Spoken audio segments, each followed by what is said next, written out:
We'll be warming up, yeah. And the information in Daisy's story about the elk is interesting because usually if there's elk around, there's cougar following the elk because that's one of their primary sources of prey. So that makes sense. Let's take you outside right now, back to Cannon Beach. We are on cougar watch.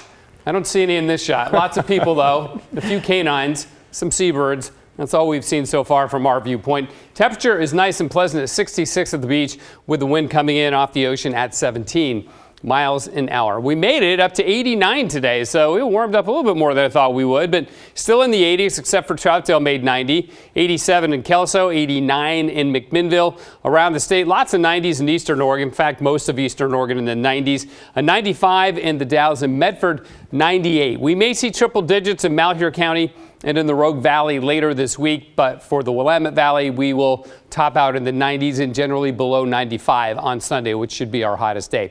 So we got a warming trend coming our way. Still no rain, of course, and a full moon tonight. It'll rise in the southeast. It'll be big and bright. It's the first of 2 full moons this month of August. The next one will be, I believe, on the 30th of the month. So enjoy that. The great thing about the summer moons is they generally don't climb very high in the sky, so you don't have to, be looking straight up over your head to see it. It is the sturgeon moon. Now, the next moon in August, the next full moon, is the barley moon, as we get 2 full moons this month, which is kind of fun. Okay, here's satellite imagery. Smoke here, clouds here. Notice they're beginning to move from south to north. So I think we may begin to see some haze later in the week as our mid-level and upper-level winds turn and come out of the south. But right now, we've got air quality warnings for eastern Lane County and Deschutes County and fire weather watch for much of eastern Oregon because of the heat. The wind's coming up, and eventually some thunderstorms may pop here. They're not that far away in northern Nevada. In fact, a few are starting to form in extreme southeast Oregon right now, so we'll keep our eyes on that. As monsoon moisture rolling around this big, strong area high pressure that's been anchored over the southwest for the last month is expanding our way just a bit. They are getting thunderstorms in Arizona and Phoenix yesterday. Well, they did something they haven't done in about a month, which I'll show you in just a minute. For us, southerly winds take over, so Sunday will be the warmest day, and then we're going to begin to see things cool off next week. In fact, we may see some highs towards Wednesday, Thursday of next week, where we top out in the 70s. So again, we got some 90s on the way, but only about 3, maybe 4 in a row. So there's Phoenix with 109 for a tie. Close, but yesterday they topped out at 108.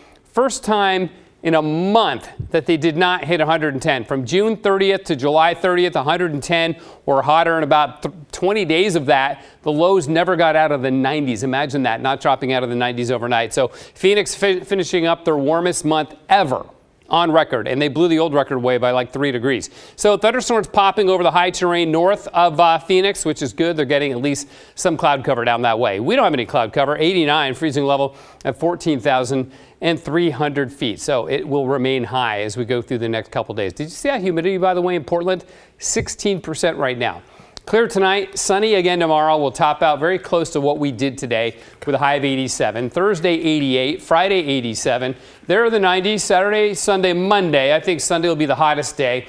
And then next week it begins to cool off again. So pretty typical for a Portland warm-up. Into the 90s for 2-3 days and then cooling off yet again. And so fun we get a blue moon. We do. Not tonight, but a month from now. A blue barley supermoon. Yeah, exactly. You know where the blue comes from, by the way? Where? The old almanac, the first moon was on the calendar page of the almanac red, and the second one they colored blue. Oh, who knew? Thanks, Matt. Thank you, Matt.